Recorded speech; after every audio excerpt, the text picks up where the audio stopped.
วันนี้ผมจะมานำเสนอเรื่อง Session Hijacking นะครับ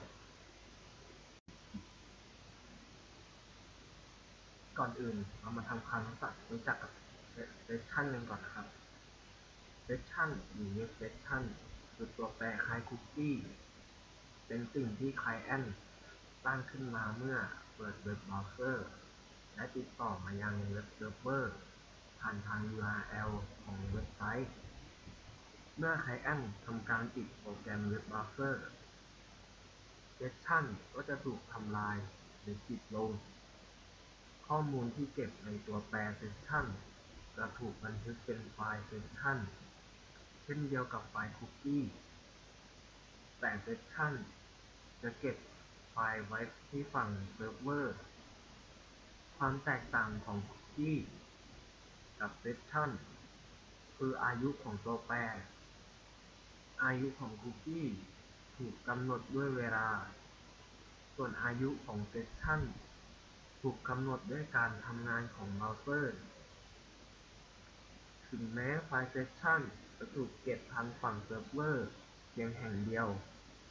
แต่ทุกครั้งที่ผู้ใช้เรียกสคริปต์ที่มีการประกาศตัวแปรเซสชั่น php จะสร้างไฟล์เซสชั่นเพื่อเก็บข้อมูลตัวแปรเซสชั่นและกำหนด Session ID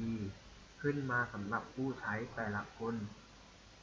ซึ่ง Session ID ที่กำหนดขึ้นมานั้นจะมีค่าที่ไม่ซ้ำกันและ Session ID จะเป็นส่วนหนึ่งของชื่อไฟล์ Session ด้วยและ Session มีเพื่อแก้ปัญหาของผู้ใช้ที่คิดว่าคุกกี้ไปละเมิดสิทธิส่วนบุคคลจึงทำให้เบราว์เซอร์ต่างๆต้องให้ผู้ใช้สามารถเลือกได้ว่าจะอนุญาตให้ใช้คุกกี้ได้หรือไม่หรือถ้าผู้ใช้ให้กำหนดไม่ยอมรับคุกกี้ตัวแปรคุกกี้ก็ไม่มีสิทธิ์ไปสร้างไฟล์ไว้ได้ดังนั้นมันจึงเกิดปัญหาหากว่าเราต้องการเก็บค่าข้อมูลเพื่อใช้ได้หลายๆครั้งก็จะลำบากดังนั้น Session จึงช่วยแก้ปัญหาเรื่องนี้ได้ประโยชน์ของ Session ประโยชน์ของ Session คือการนำ Session มาใช้กับการพัฒนาเว็บไซต์พาณิชย์อิเล็กทรอนิกส์ช่วยให้ผู้ดูแลเว็บดังกล่าวสามารถติดตามและตรวจสอบผู้ใช้ที่เข้ามาติดต่อกับเว็บไซต์ที่จัดทำขึ้นได้การนำเซสชั่นไปใช้มักอยู่ในรูปแบบดังต่อไปนี้ 1. การทำระบบล็อกอินสำหรับสมาชิก 2. การจำกัดการเข้าถึงหน้าเว็บต่างๆโดยผู้ที่ไม่ผ่านกระบวนการล็อกอินหรือไม่มีสิทธิ์ในระบบทำให้ค่าของเซสชั่นไม่เป็นไปตามเงื่อนไขสำหรับการเข้าถึงเพจดังกล่าว 3. การเก็บข้อมูลของสิ่งที่ผู้ใช้เลือกเช่นรายการสินค้าในรถเข็น Session Hijacking คือการขโมยเซสชั่นจากยูเซอร์มาใช้งานซึ่งผู้ที่ขโมยมามีสิทธิเท่าเทียมหรือเปรียบเสมือนกับยูเซอร์หากเซสชั่นแอดมินโดนขโมยไปนั้นก็เท่ากับว่าเว็บของคุณตกไปอยู่ในเงื้อมือของผู้ไม่หวังดีเข้าให้แล้วการขโมยเซสชั่นเป็นส่วนหนึ่งของการขโมยคุกกี้มากกว่าเพราะ Session ID จะถูกเก็บไว้ในคุกกี้เหมือนกันต่างกันที่ Session จะใช้เป็นตัวแปรหรือเก็บรหัสไว้แต่ข้อมูลจะอยู่บนเซิร์ฟเวอร์ส่วนคุกกี้จะเก็บข้อมูลไว้ที่ไคลเอนต์การโจรกรรม Session เป็นอีกวิธีการหนึ่งในการล่อลวงเครื่องคอมพิวเตอร์เป้าหมายโดย Attacker จะพยายาม ควบคุมการติดต่อสื่อสารแบบ TCP Session ที่เกิดขึ้นระหว่างเครื่องคอมพิวเตอร์เป้าหมายกับเครื่องคอมพิวเตอร์เครื่องอื่นๆในขั้นต้น Attacker จะเลือกว่าจะปลอมตัวเป็นเครื่องคอมพิวเตอร์เครื่องไหนเราจะเรียกเครื่องคอมพิวเตอร์เครื่องนั้นว่าเหยื่อที่ถูกปลอมแปลงจากนั้น Attacker จะเริ่มขัดขวางการติดต่อกับเครื่องคอมพิวเตอร์เป้าหมายที่ต้องการเจาะระบบซึ่งปกติแล้วจะใช้วิธีการโจมตีแบบปฏิบัติการปฏิเสธการให้บริการเพื่อให้ไม่สามารถตอบสนองการให้บริการต่อเครื่องเป้าหมายจากนั้น Attacker ก็จะเริ่มทำการปลอมตัวโดยการนำหมายเลข IP ของเครื่องเป้าหมายมาใช้หลอกลวงเครื่องอื่นเรียกว่าการทำ IP address spoofing และการกระทำจนเป็นเครื่องคอมพิวเตอร์เครื่องนั้นทำการติดต่อไปยังเครื่องเป้าหมายเครื่องอื่นๆต่อไปโดยที่เครื่องอื่นไม่ทราบว่ากำลังติดต่อกับเครื่องคอมพิวเตอร์ปลอมของ Attacker ซึ่งเครื่องคอมพิวเตอร์เป้าหมายเหล่านั้นก็จะยอมรับแพ็กเกจที่ส่งมาจาก Attacker หรือเข้าใจว่าเป็นเครื่องคอมพิวเตอร์ที่กำลังติดต่ออยู่จริงโดยปกติแล้วหากเป็นการติดต่อบน TCP ก็จะต้องมีหมายเลขลำดับของแพ็กเกจเพื่อตรวจสอบความถูกต้องในการติดต่อส่งผ่านข้อมูลสำหรับขั้นตอนนี้ Attacker อาจต้องใช้ความพยายามในการคาดเดาหมายเลขลำดับนั้นซึ่งสามารถกระทำได้ไม่ยากนักและในระบบปฏิบัติการบางระบบก็ใช้หมายเลขลำดับของแพ็กเกจที่ไม่ซับซ้อนนักเช่นบวกค่า 64K เข้าไปยังค่าเริ่มต้นในการติดต่อสื่อสารบางระบบก็อาจเป็นระบบกึ่งซุ่มหมายเลขเริ่มต้นซึ่งอาจต้องใช้ความพยายามเพิ่มเข้าไปอีกแต่จะพบว่า Attacker ส่วนใหญ่สามารถคาดเดาค่าหมายเลขเริ่มต้นได้โดยใช้ความพยายามไม่นานนัก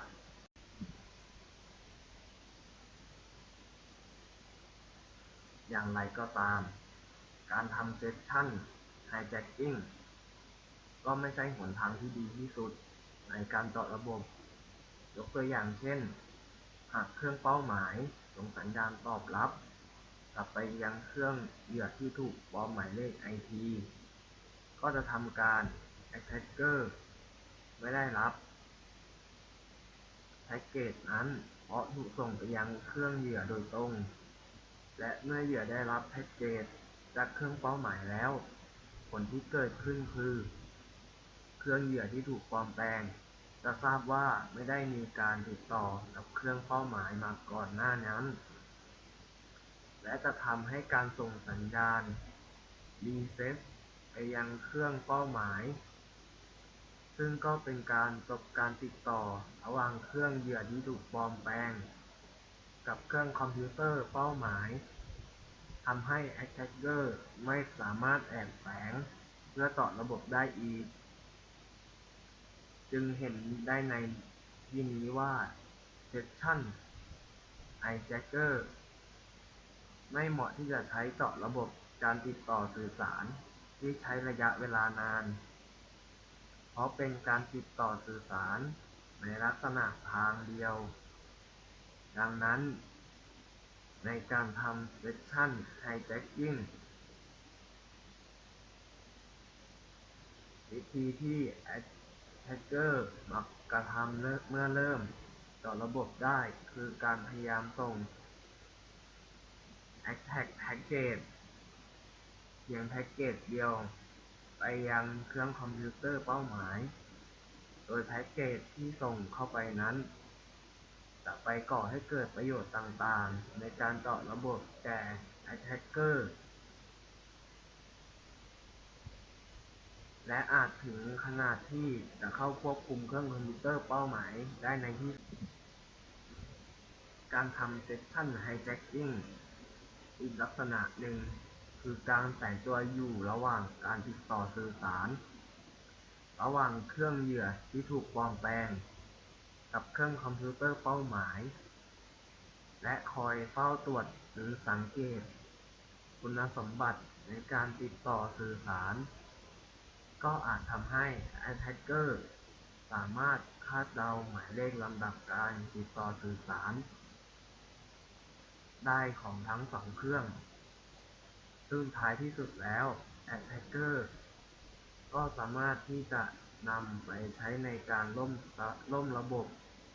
ของเครื่องแล้วปลอมตัวทำการติดต่อกับเครื่องเป้าหมายต่อไปเลือกวิธีการที่กล่าวมานี้ว่า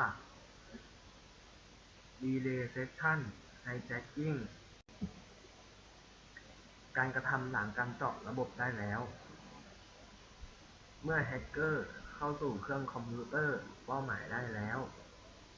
สิ่งแรกที่แฮกเกอร์มักจะทำคือการดาวน์โหลดโปรแกรมจำพวก rootkit ลงไปในเครื่องเป้าหมาย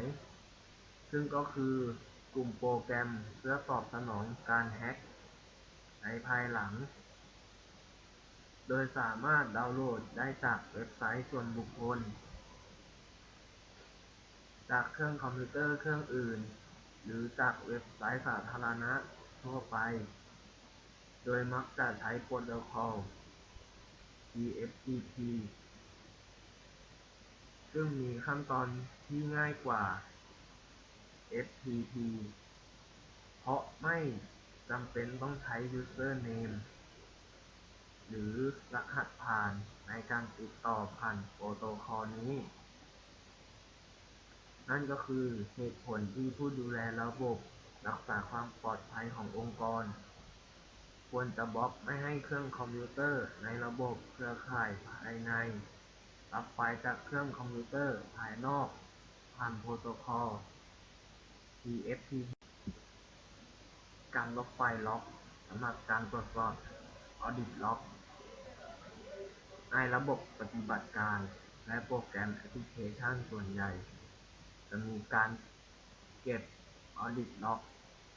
ซึ่งบันทึกการดำเนินการที่ผ่านมาว่าใครได้เข้าไปทำอะไรบ้าง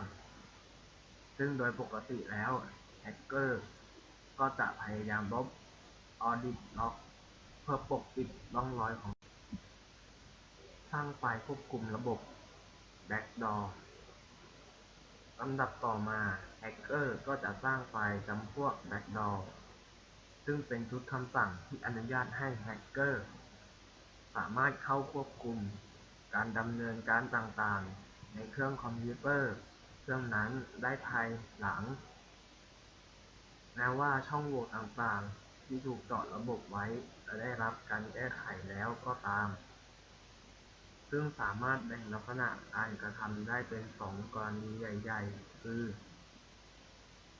Backdoor Account โดยการสร้างชื่อผู้เข้าใช้งานระบบขึ้นมาใหม่ที่มีรหัสผ่านง่ายๆหรือไม่มีเลยยิ่งดีแล้วก็กำหนดสิทธิให้สามารถไปในทุก Directory ในเครื่องคอมพิวเตอร์นั้นซึ่งก็จะเห็นว่าแม้จะได้มีการแก้ไขข้อบกพร่องที่ถูกเจาะระบบเข้าไปแล้วแต่แฮกเกอร์ก็ยังสามารถที่จะล็อกอินเข้าไปในระบบได้เพราะได้แอบสร้างชื่อผู้ใช้งานเอาไว้แล้วโปรแกรมม้าโทรจันทร์กลุ่มที่ใช้ควบคุมระบบสืบเนื่องจากวิธีการสร้าง Backdoor Account ที่กล่าวมาแล้วหากผู้ดูแลระบบทำการตรวจสอบระบบก็อาจจะพบว่าได้มีการสร้างชื่อผู้ใช้งานขึ้นมาใหม่โดยไม่ได้รับอนุญาตก็จะทำการลบ Backdoor Account นั้นออกไปเพื่อที่จะแก้ปัญหานี้ แฮกเกอร์ที่มีประสบการณ์ก็จะทำการสร้างไฟล์จำพวกม้าโทรจันทร์ที่สามารถใช้ควบคุมระบบได้ โดยกำหนดให้มีชื่อและนามสกุลเหมือนกับไฟล์ระบบที่มีอยู่จริงในเครื่องเป้าหมายแล้วนำไฟล์ม้าโทรจันทร์ที่สร้างไว้นั้นไปฝังไว้แทนไฟล์ระบบอันจริงซึ่งไฟล์ม้าโทรจันทร์นี้ก็จะกระทำตนเป็นเสมือนส่วนหนึ่งของระบบจริงๆซึ่ง Attacker ก็จะมีวิธีการในการที่จะเจาะเข้าสู่ระบบได้ผ่านไฟล์ม้าโทรจันทร์เหล่านี้ทำลายความแข็งแกร่งของระบบรักษาความปลอดภัยหลังจากที่แฮกเกอร์มั่นใจแล้วว่าสามารถที่จะกลบเกลื่อนร่องรอยของตนเองตลอดจนสร้างกลไกในการหวนคืนสู่ระบบบนเครื่องเป้าหมายได้เมื่อต้องการแล้วสิ่งต่อมาที่แฮกเกอร์อาจจะกระทำคือการลดหรือการทำลายความแข็งแกร่งของระบบรักษาความปลอดภัยบนเครือข่ายเครื่องเป้าหมายนั้นโดยอาจกระทำได้หลายลักษณะเช่นไปเปลี่ยนแปลงการกำหนดค่าต่างๆบนระบบปฏิบัติการให้มีระดับการรักษาความปลอดภัยที่ต่ำลงกว่าที่ผู้ดูแลระบบได้กำหนดเอาไว้อาจเข้าไปปิดระบบแจ้งเตือนผู้บุกรุกเข้าไปปิดช่องทางไม่ให้มีการดาวน์โหลดเพื่ออัปเดตโปรแกรมต่อต้านไวรัสคอมพิวเตอร์และการกระทำอื่นใดก็ตามที่จะทำให้ระบบรักษาความปลอดภัยของเครื่องคอมพิวเตอร์เป้าหมายมีความอ่อนแอลงการเข้าถึงระบบอย่างไม่มีข้อจำกัดหากถึงขั้นตอนนี้แฮกเกอร์แทบจะเสมือนเป็นเจ้าของเครื่องแล้วหากสามารถปรับระดับปิดการเข้าถึงให้เป็น root account ได้แฮกเกอร์ก็สามารถที่จะกระทำการใดๆกับระบบก็ได้เช่นลบไฟล์การฝังโปรแกรมทำลายระบบในขั้นตอนสุดท้ายนี้Attacker สามารถที่จะฝังโปรแกรมกลุ่มที่ใช้รบกวนหรือทำลายระบบไว้บนเครื่องคอมพิวเตอร์นั้นกลุ่มโปรแกรมทำลายระบบกลุ่มโปรแกรม Keystroke Capture กลุ่มโปรแกรมนี้จะทำให้ Attacker สามารถที่จะลักลอบบันทึกกุญแจรหัส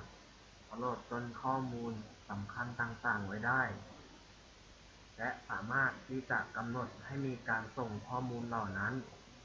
ไปยัง Attacker ได้ตามต้องการกลุ่มโปรแกรมสปายแวร์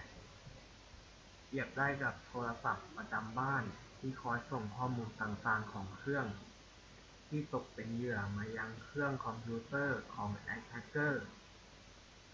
ซึ่งข้อมูลต่างๆเหล่านี้เป็นข้อมูลที่มีความสำคัญและมีความละเอียดอ่อนอย่างยิ่งยกตัวอย่างเช่นหมายเลขประกันสังคม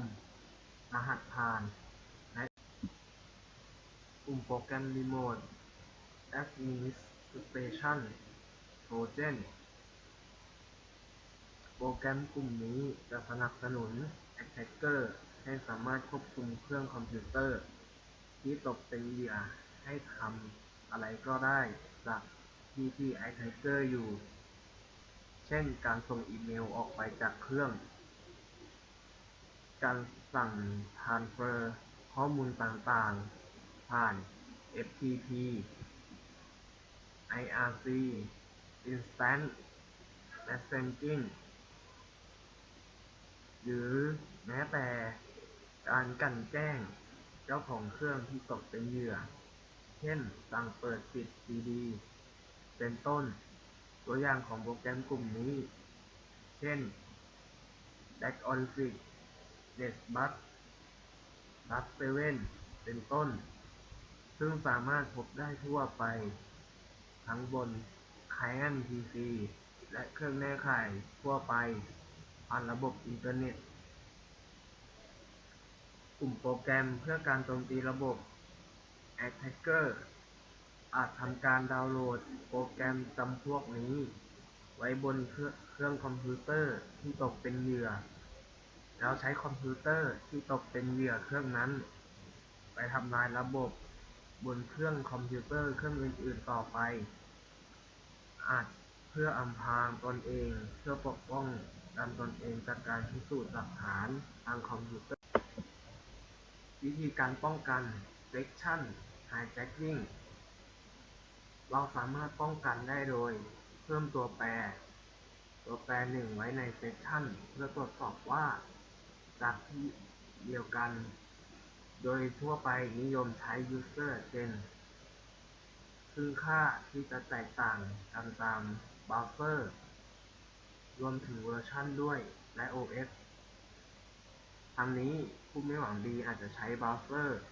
OS เวอร์ชันเหมือนกันกับ user นั้นอาจจะมาจากการปลอมนั่นก็หมายถึงว่าสามารถทะลวงเข้าไปได้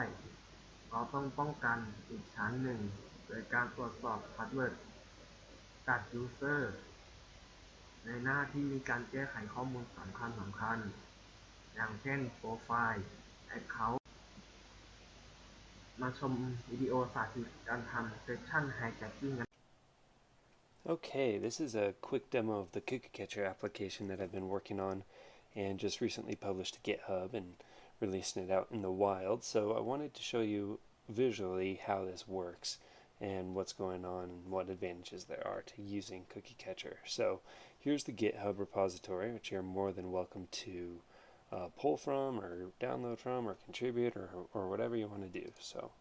I'm going to start off by showing you the application. This is what it looks like when you first install and get everything set up. So basically we have a payload section here, a couple default payloads that I've written and hope to add more to that list. And then this is a list of cookies that have already been hijacked or stolen from applications and stored within Cookie Catcher. So Cookie Catcher is an application you store on your own server. That way you are keeping track of all of this data. It's not being hosted by me or any other service to where you have to worry about that information being eavesdropped on. So this is a empty application right now, and I'm going to go ahead and launch a demo of a banking online chat application. So this is all fake, but we'll go ahead and log in and use it as an example. So in this first window, I'm going to be logging in as a banking user. So you'll see, welcome Danny, here's your banking application. Online chat, so we already have a customer service person asking us, how may he assist us? Well, the problem is that this online chat has cross-site scripting vulnerability within this question field. So I'm going to go ahead and take advantage of that. I'm going to say, hey there, and I may grab a payload from Cookie Catcher. I'll just do the default AJAX request. Now you see this is just a script source include, and the actual payload is being hosted on the server. And you could open that if you want to see what's going on. But I'll just post that here. So I'll ask my question. Okay, we see that all it shows is hey there, so our script must have been executed, which it has. If we view source, we see right here that our script tag and our payload has been loaded. So one thing to know, and especially in this case, is that by posting that and viewing this page, we just hijacked our own session. So if I refresh, you're going to see we are on the demo, and if we go ahead and hijack this, we are seeing our own session here, and you'll see that here's our session ID, which was stolen, JJ7N is the first four, and we have JJ7N as our first four on that PHP session ID. So we effectively stole our own session. Well, that doesn't really do anything for us since we already know the login to the application. So let's log in as the administrator or as this customer service rep, which is 12345. Okay, we have now logged in. It's preloaded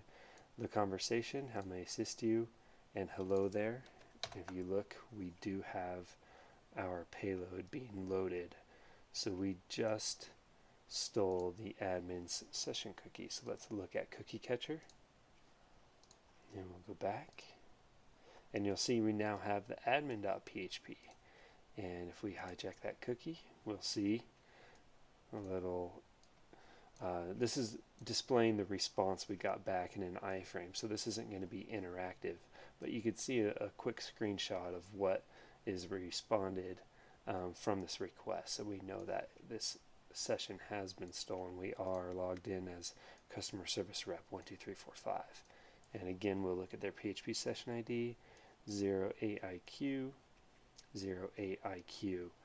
So we have just now stolen that session. Well, how would we actually start interacting with the application? Let's go ahead and take this request, and you'll see I'm using two different browsers. We have Firefox for the user, Chrome for the admin. Well, let's go ahead and fire up our proxy service. I'm going to use burp, and we're going to do a new repeater, and then we'll want to copy the host because it's going to ask for that.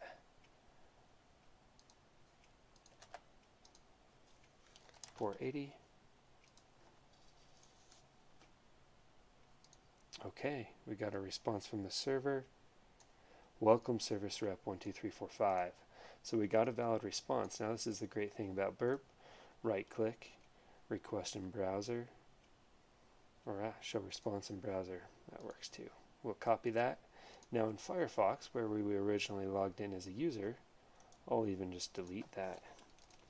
cookie. So we're effectively not logged in at all. Let's go ahead and steal that. So now we have logged in as the admin in Firefox and taken over their session. And that is it. So that's how Cookie Catcher is working. A few other features that I didn't show is that you'll get an email notification whenever a cookie is successfully stolen, and this is what it looks like here.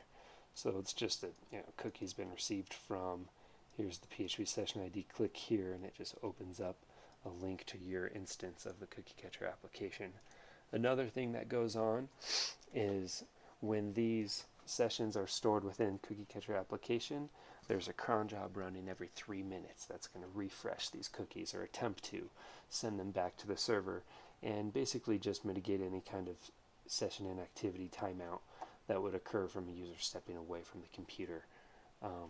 And then the one I didn't go over here is our Apache header length. So this is an attack against the HTTP only flag for cookies on Apache servers that are vulnerable to the CVE vulnerability. And it basically is a header response. If you post a cookie value that is really, really large, it'll cause an error and it will reveal the HTTP protected or HTTP only protected cookies to you, just like cross-site tracing. You can extract that data and hijack the session. So you are more than welcome to look at that code, and I am looking to continue posting more payloads to the application and keeping that going. So I hope you enjoy, and hit me on Twitter or GitHub if you have any questions, and talk to you there. ขอจบการนำเสนอเพียงเท่านี้ครับ